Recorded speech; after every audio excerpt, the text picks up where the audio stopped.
I want you to take a second and just picture ancient China. Yeah, get that image in your head. Right, because if you are like most people, you're probably picturing these sweeping dynasties, towering emperors, maybe those incredibly intricate curling jade dragons. I'm sure, the classic highly refined artifact. Exactly. It is this image of absolute, refined majesty, like something straight out of a massive palace. Right.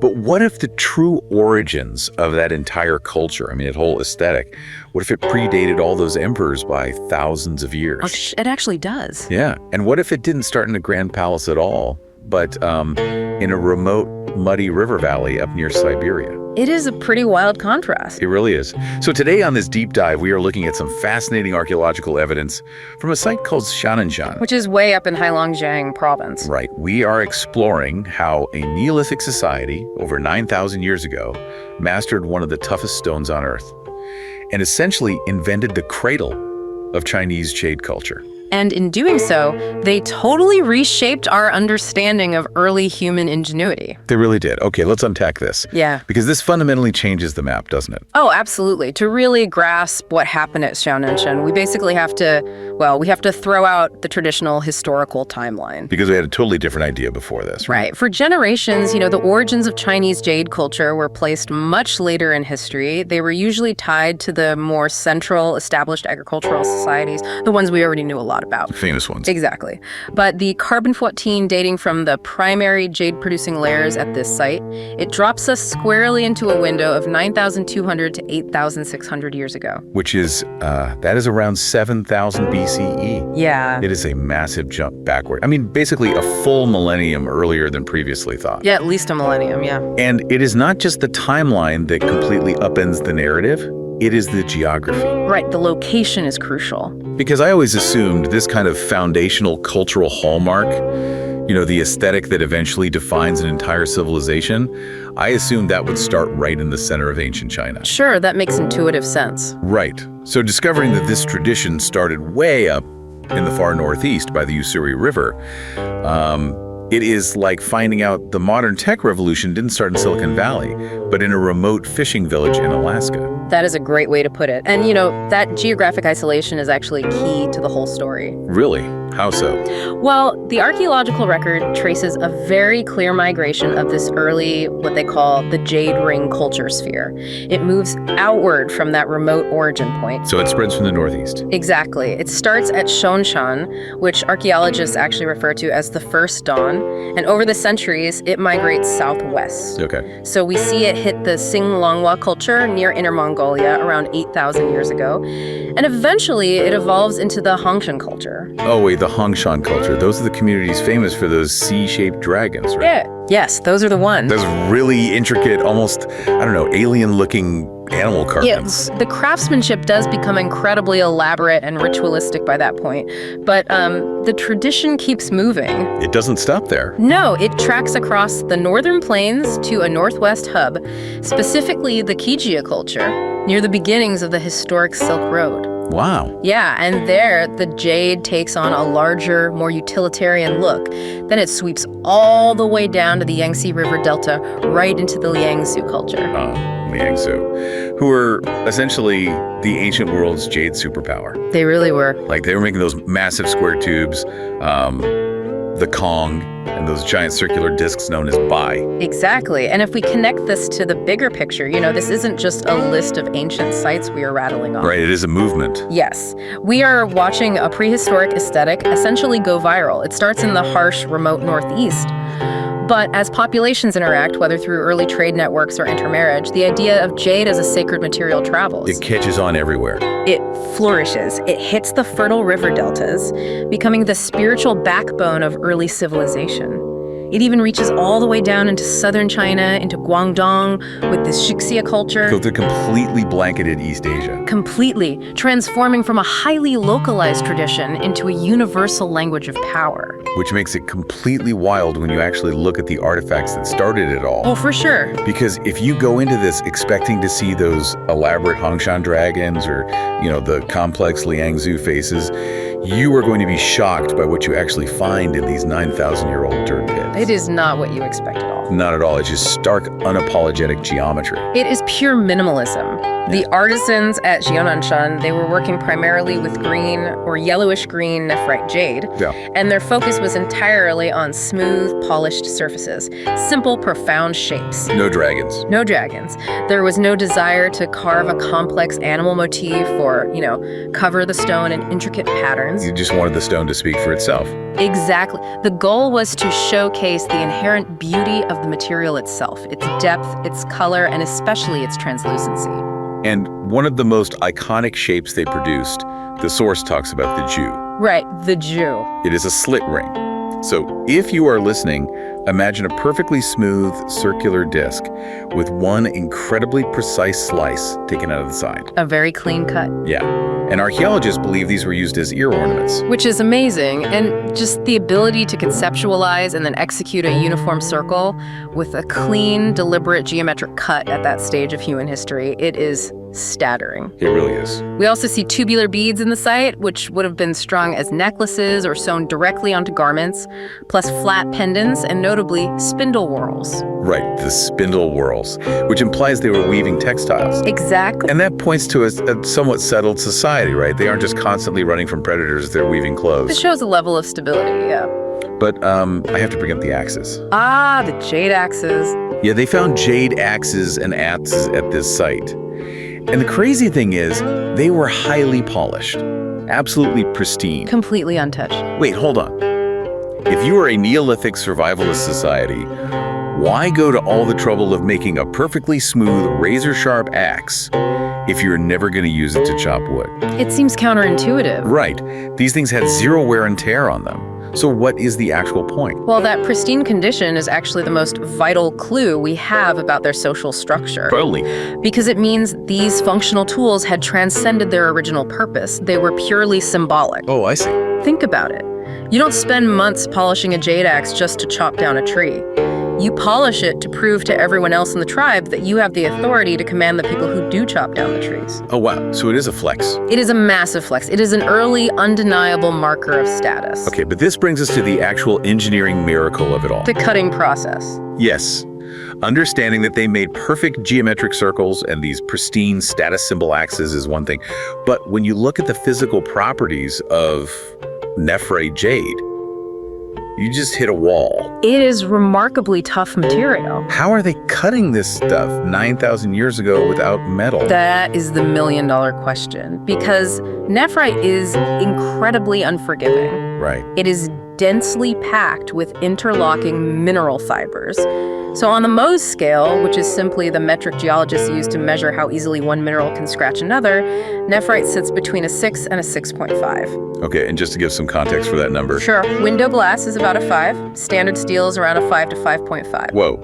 Meaning if I took a brand new steel knife from my kitchen right now and tried to carve one of these prehistoric rings, the knife would literally lose. Do it completely fair. It would just dull itself against a rock. The blade would be ruined before you even made a dent in the jade. That is insane.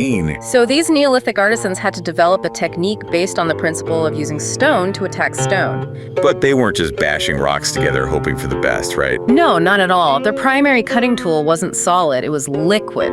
Well, technically, an abrasive slurry. An abrasive slurry. So we are talking about crushed quartz or garnet sand mixed with water. Exactly. They scoured the local riverbeds for specific mineral sands that contain greens harder than the jade itself. Okay.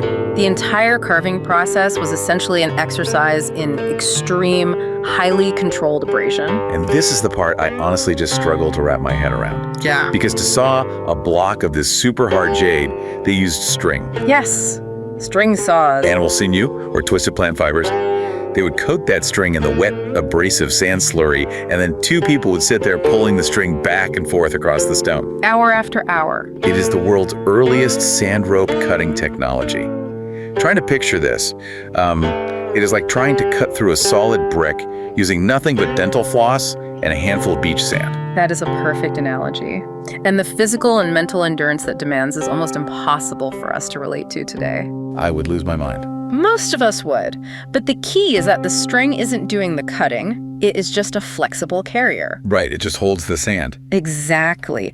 The tiny microscopic grains of sand are doing the actual work, just stripping away the jade molecule by molecule. And didn't they use flat pieces of wood, too? Yes, they also used flat pieces of hardwood or sandstone as straight blades, basically dragging them back and forth just to guide that wet sand into a deeper groove. And then they had to drill holes. Oh, the drilling is fascinating. To hollow out those tubular beads or create the center of a ring, Yeah. the source mentions they used bipolar drilling. Yes. So they would take a bow drill, or maybe just a stick twirled rapidly between their hands, feed that same abrasive sand underneath it, and drill halfway through the stone. Right, just halfway. And then they had to flip the piece over, perfectly align it, and drill from the exact opposite side, praying the two holes met in the middle. And that technique leaves a very specific archaeological footprint. Oh, really? What does it look like? Well, because the spinning sand naturally erodes the top of the hole more than the bottom as it grinds downward,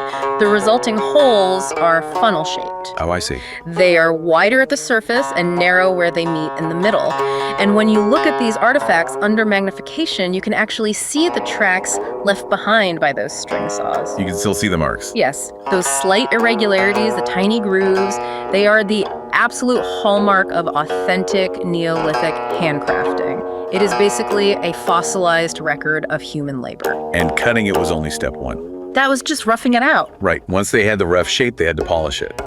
We're talking weeks, maybe months of relentless friction. Using increasingly finer sands. And eventually using animal hides or silk to buff the surface until it developed that iconic soft, oily luster. But to spend hundreds of hours rubbing a string across a stone, you first have to secure the right stone. That is true. These people were essentially the world's first geologists. Because raw jade doesn't look like polished jade.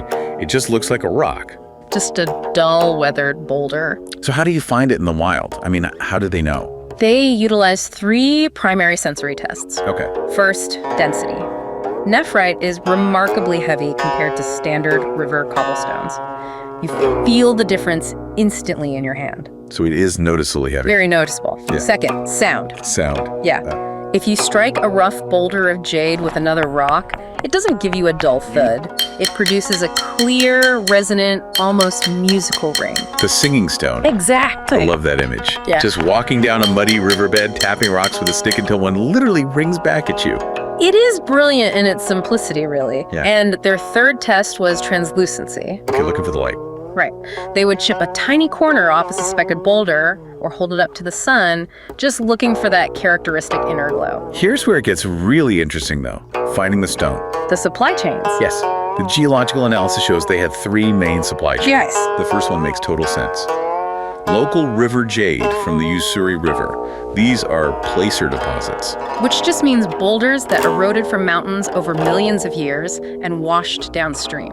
Right, and you can actually see the weathered, water-worn skin on some of the finished pieces. A highly localized, very sustainable source. Makes perfect sense. The second source was the Uian deposits down in Liaoning province, which provided a specific yellow-green tremolite jade.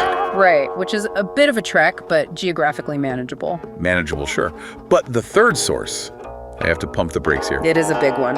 If I look at a riverbed, it is just endless miles of gray mud and rocks. Are you telling me these people were walking around hitting thousands of rocks with sticks just hoping one would sing, and they were doing this all the way in Siberia? That sounds impossible. Because chemical analysis links some of these translucent white jades to Lake Baikal. Lake Baikal, yes. We are talking about prehistoric Siberian trade routes 9,000 years ago. Wow. How established was this society? It forces a total paradigm shift regarding Neolithic capabilities. I mean, we tend to imagine isolated bands of hunter-gatherers just stumbling around their immediate valleys. Yeah, just trying to survive the winter. Exactly. But the geography tells a completely different story. The Ussuri River, where Shananshan sits, it connects directly to the massive Amur River system. So it is like a prehistoric water highway. That is the perfect term for it. These river systems acted as vast branching networks for exchange. Wow. People were likely navigating these waters in early canoes or rafts, and the fact that raw materials were moving from Lake Baikal all the way across Siberia into Heilongjiang implies intentional structured trade. Not just accidental wandering. No, deep geographic awareness and complex human networks in 7000 BCE. So what does this all mean? Well, it changes everything. Right. We have a society navigating Siberian water highways, hauling heavy boulders back to a settlement, and then spending hundreds of hours, maybe months of a person's life, just to saw and polish a single slit ring with sand and animal sinew. A huge investment of time. Why? What did this polished rock actually do for them? To understand that, we have to disconnect from our modern concept of art. Okay, how so? In later eras, like during the Qing dynasty, an emperor might commission a jade sculpture simply for aesthetic pleasure, just for decoration. Right, to put on a shelf. Exactly. But at Shananshan, this massive expenditure of energy was driven by tribal leaders, shamans, and elite family heads. Jade was entirely functional. Functional, but not like an axe chopping wood. Right. Its function was spiritual and social. The spiritual protection aspect is super fascinating to me. It is deeply ingrained in the culture. Because they believed this specific stone possessed a vital energy.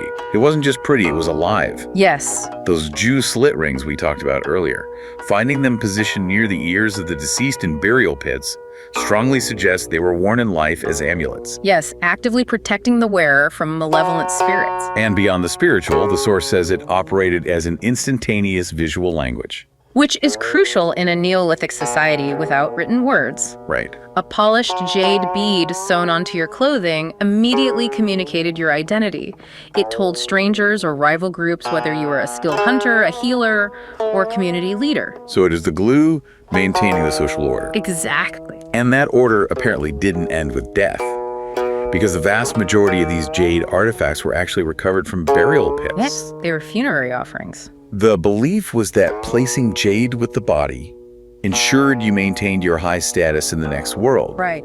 And crucially, because the stone itself was so indestructible, they believed it could literally prevent the body and soul from decaying. It imparted its immortality to the wearer, and because of its rarity and the immense human labor locked inside it, jade also functioned as a prototype for currency. Oh, early money. Essentially, yes. Yeah. It was used in high-stakes exchanges, things like gifts to seal critical alliances between neighboring tribes, or as a bride price to secure a powerful marriage. Wait, this brings up a huge contradiction for me. What is that? These early Neolithic stages are generally understood to be relatively egalitarian societies, right? Generally, yes. People had to cooperate just to survive those harsh Siberian winters. But if only a select few elites in the tribe had the power to command the months of labor required to make a single amulet, I see where you're going. weren't they actively inventing the very concept of a class divide? This raises an important question, maybe the most important question about human history. Which is? How does hierarchy actually begin? Yeah. You start with a group focused purely on survival, sharing resources equally, but then an artisan figures out the specialized knowledge required to transform an impossibly hard stone into something luminous. They figure out the sand string technique. Exactly. That singular knowledge gives the artisan an elevated place in the tribe, and the leader who claims the finished jade. They are now visually, undeniably separated from everyone else. They have the glowing rock. Yeah. No one else does. Right. So the creation of these jade artifacts effectively bridged the gap between a communal survivalist group and a structured, status-driven society. Jade wasn't just a marker of emerging social classes, it was the physical mechanism that helped build them. That is incredibly profound. To summarize this entire journey, we are looking at the ancient people of Xiananshan, who took a harsh, muddy river valley and turned it into the cradle of an entire culture. They really did. They learned to identify river stones that sang when struck. They literally invented sand rope cutting to conquer a material harder than steel. And in doing so, they laid down the aesthetic, spiritual, and even the social foundation for an entire civilization that would follow them. It is amazing. Thank you to you, the listener, for taking the time to explore this deep dive with us.